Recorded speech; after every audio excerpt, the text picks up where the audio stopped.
राधे राधे। श्री हरिदास, श्री कुंज बिहारी। कैसे हैं आप सभी लोग? आई होप कान्हा जी की कृपा से आप सभी लोग अच्छे होंगे और स्वस्थ होंगे। अघन मास, मार्गशीर्ष मास, अध्याय सप्तऋतु।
विजय प्राप्त करने की अभिलाषा रखने वाले सप्तऋषिगण तीर्थ स्थानों को दर्शन करते हुए इस पृथ्वी पर विचर रहे थे।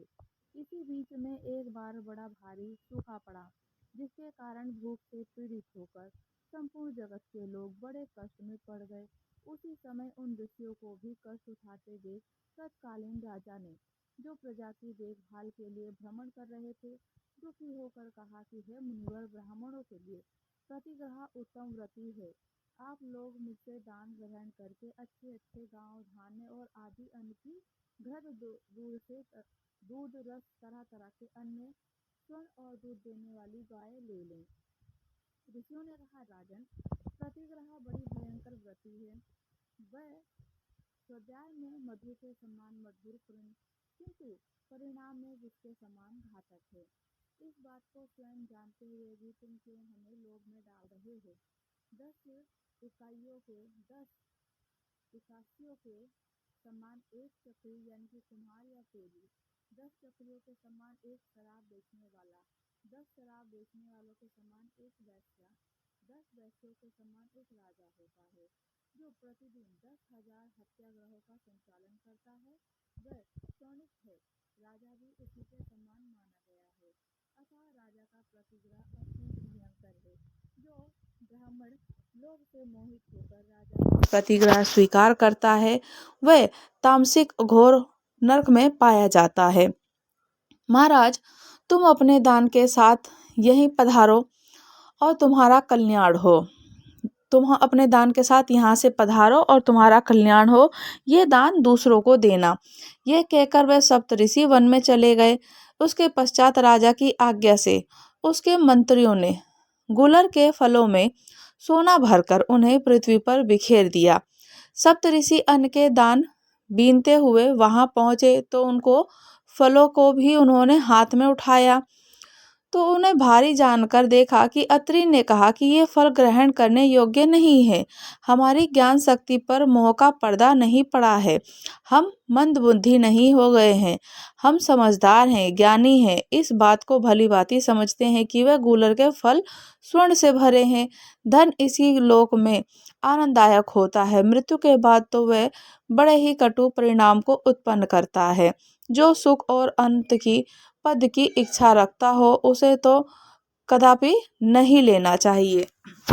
वशिष्ठ जी ने कहा, इस लोक में धन संचय की अपेक्षा तपस्या का संचय ही श्रेष्ठ है। जो सब प्रकार के लौकिक संग्रहों को परित्याग करके उसके सारे उपद्रव शांत हो जाते हैं, तो संग्रह करने वाला कोई भी मनुष्य ऐसा नहीं है जो सुखी रह सके। ब्राह्मण जैसे जैसे प्रतिग्रह त्याग करता है, वैसे ही वैसे संतोष के कारण उसके ब्रह्म तेज की वृद्धि होती है। एक और अकिंचनता की और दूसरी ओर राज्य को तराजू पर रखकर तोला गया है तो राज्य की अपेक्षा अकिंचनता तक ही पलड़ा भारी पड़ा है। इसलिए जितात्मा पुरुष के लिए कुछ संग्रह न करना ही सबसे श्रेष्ठ है।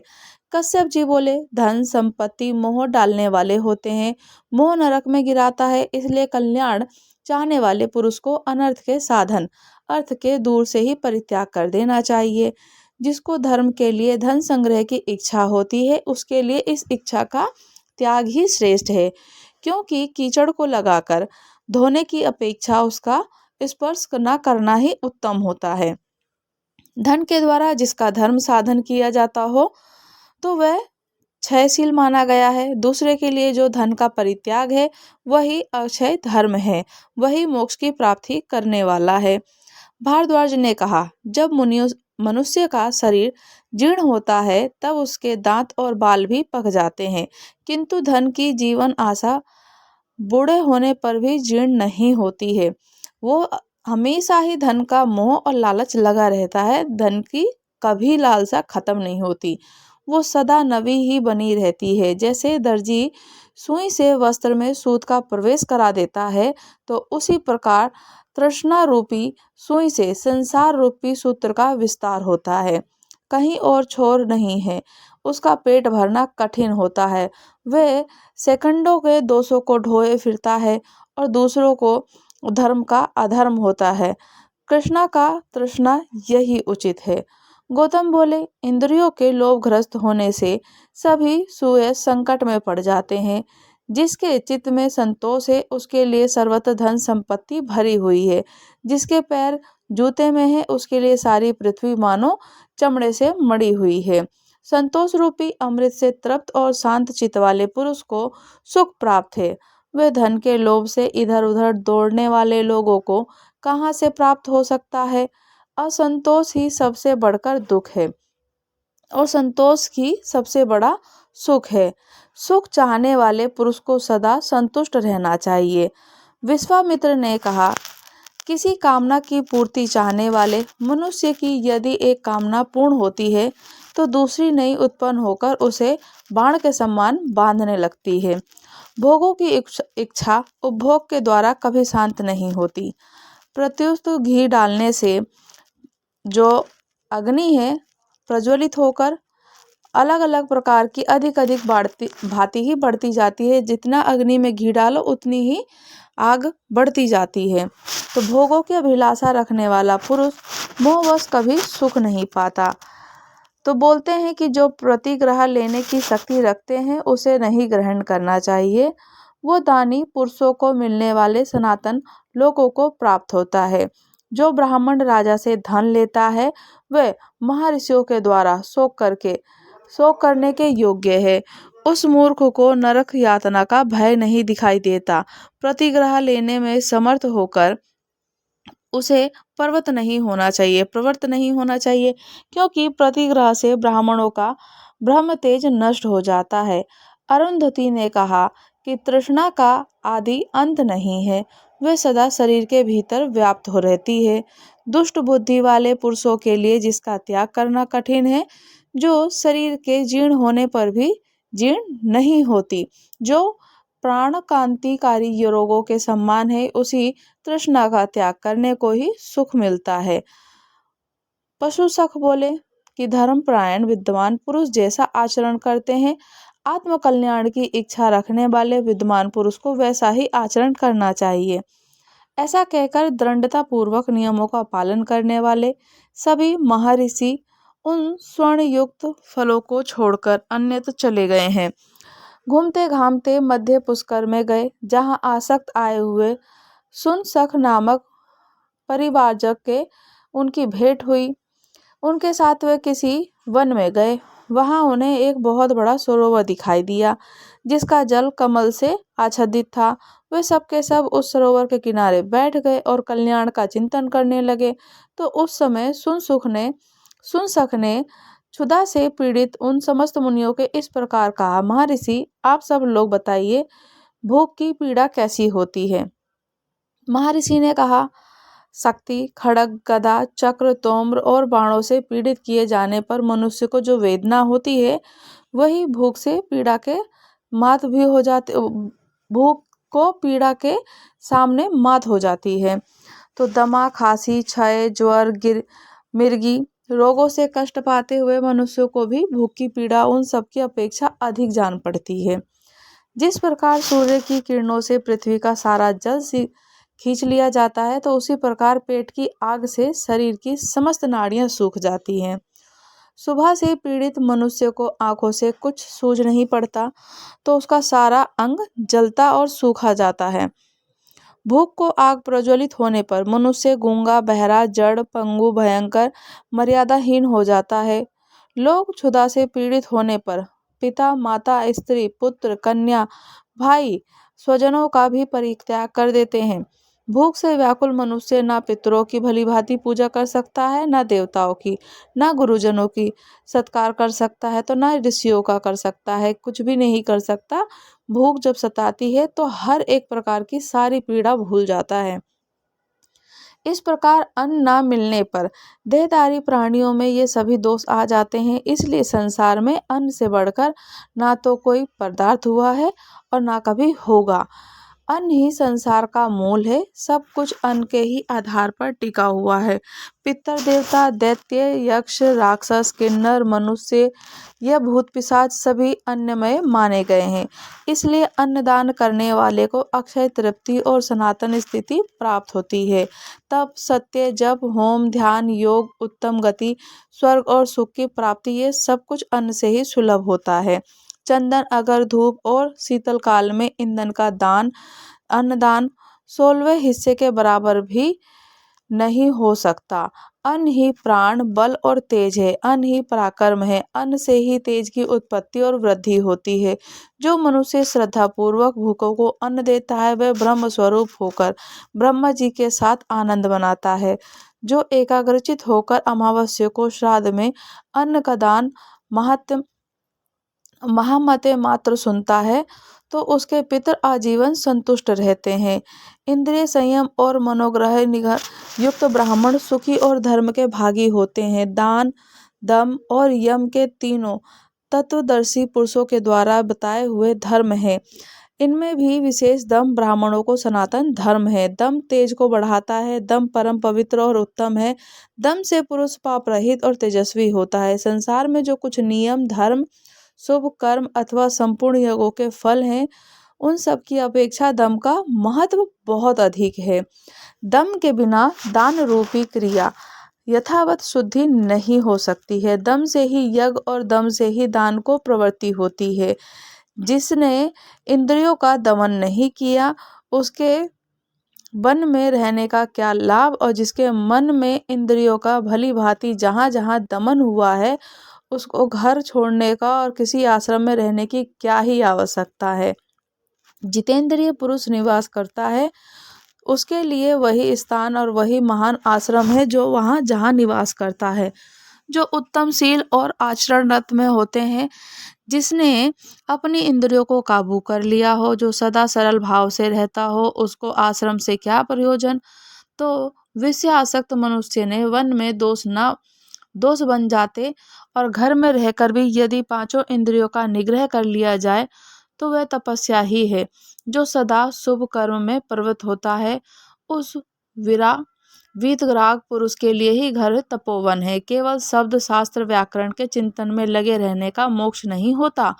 लोगों का मन बहलाने ही जैसी प्रवृत्ति, जिसको भी मुक्ति नहीं मिलती। जो एकांत में रहकर दृढ़ता पूर्वक नियम का पालन करता है, इंद्रियों की आसक्ति को दूर हटाता है, आत्म तत्व में चिंतन मन लगाता है और सर्वदा अहिंसा व्रत का पालन करता है, उसी का मोक्ष निश्चित है।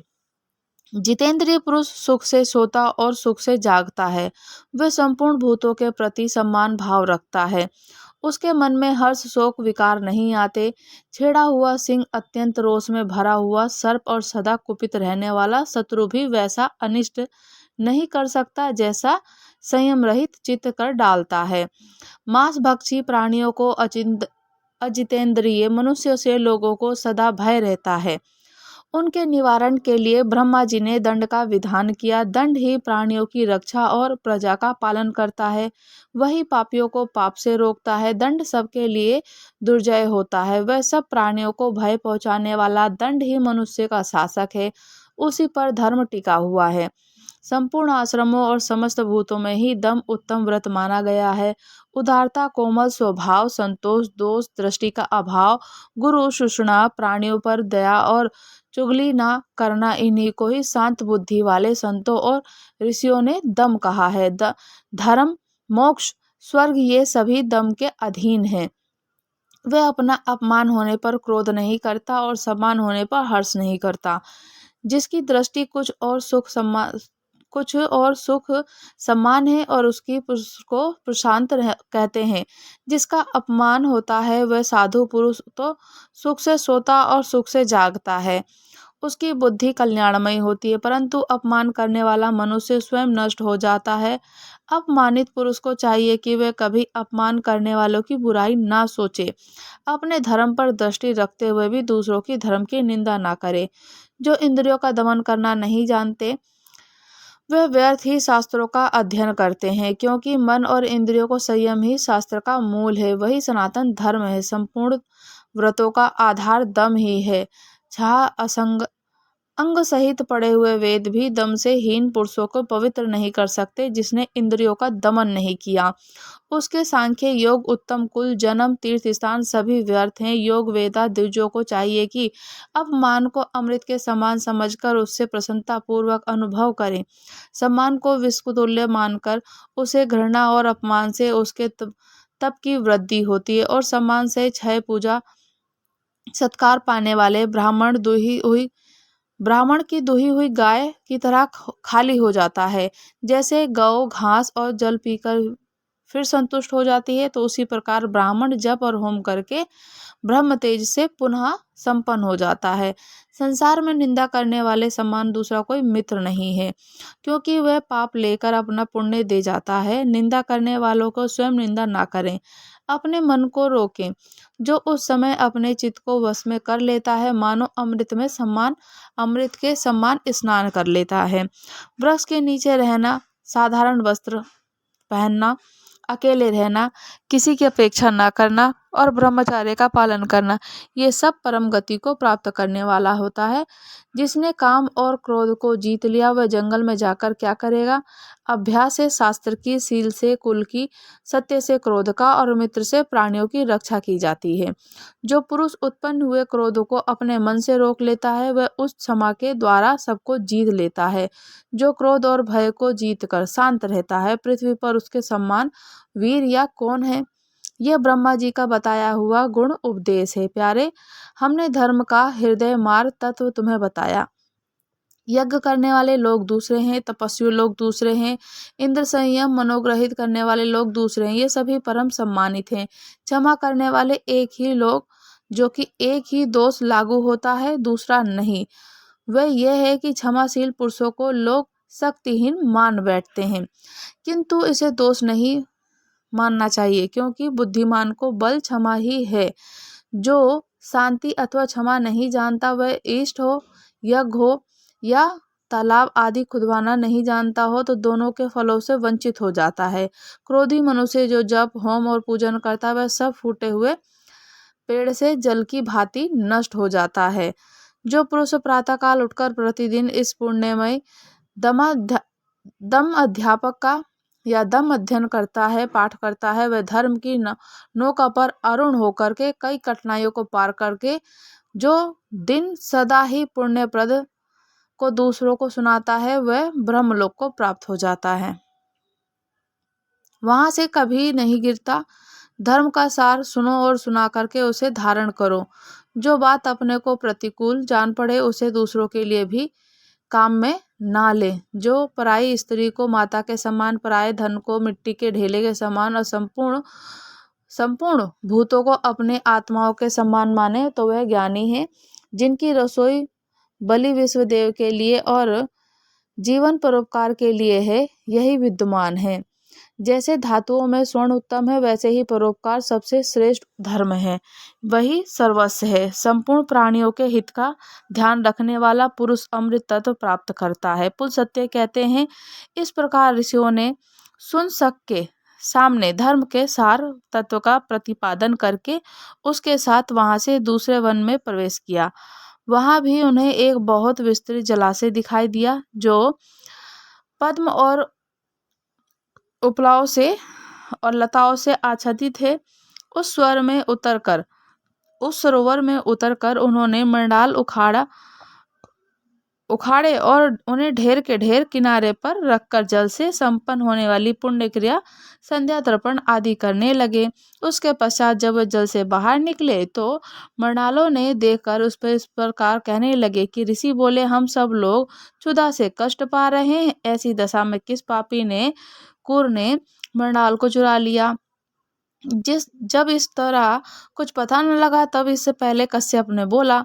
कश्यप जी बोल पड़े कि जिसने मृणाल को चोरी की है उसे सर्वत्र सब कुछ चुराने वर का थाती रखी हुई है। उसे सर्वस्त्र सब कुछ चुराने वर की थाती रखी हुई है। वस्तु पर जी ललचाने का और झूठी गवाही देने का पाप लगे।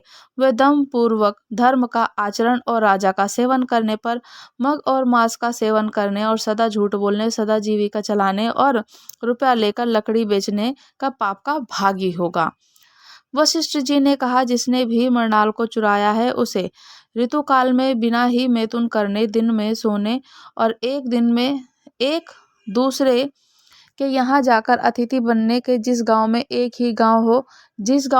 ही कुआं हो, यहाँ निवास करने का, ब्राह्मण होकर शत्रु जाति के सभी से संबंध रखने पर जो ऐसे लोगों में जान पड़ता है वह भी वहां जाए। भारद्वाज जी बोले, जिसने मृणाल चुराया हो वह सबके प्रति क्रूर, धन के अभिमानी, सबसे डाह रखने वाले, चुगलखोर और रस बेचने वालों की गति प्राप्त करे। गौतम जी ने कहा, जिसने मृणाल चुराया हो वह सदा शूद्र का अन्न खाने वाले, पर स्त्रीगामी और घर में दूसरों को न देखकर अकेले मिष्टान और भोजन करने वालों को सम्मान के पाप का भागी होना चाहिए। विश्वामित्र जी बोलते, जिसने भी मृणाल चुरा लिया हो वह सदा काम परायण, दिन में मैथुन करने वाले, नित्य पातक की परदाई और निंदा करने वाले, पर स्त्रीग्रामी गति को प्राप्त हो।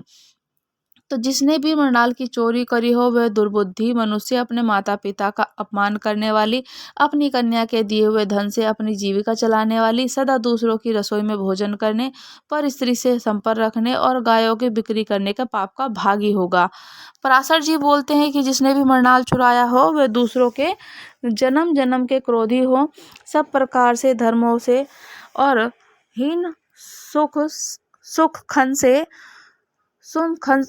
सुन सखन ने कहा, जिसने मृणाल चोरी करी हो वह न्यायपूर्वक वेद अध्ययन करे और अतिथियों में प्रीति रखने वाला गृहस्थ हो, सदा सत्य बोले, विधिवत अग्निहोत्र करे, प्रतिदिन करे और अंतर्गत ब्रह्मलोक को जाए।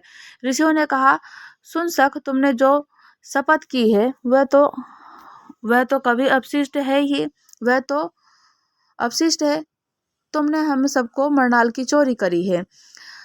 सुनसख बोले, ब्राह्मणों, मैंने ही आप लोगों के मुख धर्म सुनने की इच्छा से यह मृणाल छुपा दिया था। मुझे आप इंद्र समझे। मुनिवर, आपने लोभ के परित्याग से अक्षय लोकों पर विजय पाई है। इस विमान पर बैठिए, अब हम लोग स्वर्गलोक को चलें। तब महर्षियों ने इंद्र को पहचान कर उनसे इस प्रकार कहा कि ऋषि बोले, देवराज, जो मनुष्य यहाँ आकर मध्य पुष्कर में स्नान करे, 3 रात तक यहाँ उपवास पूर्वक निवास करे, उसे अक्षय फल की प्राप्ति हो। वनवासी महर्षियों के लिए जो 12 वर्ष का यज्ञ है, दीक्षा बताई गई है, उसको पूरा का पूरा फल उस मनुष्य को 3 दिन में मिल जाए।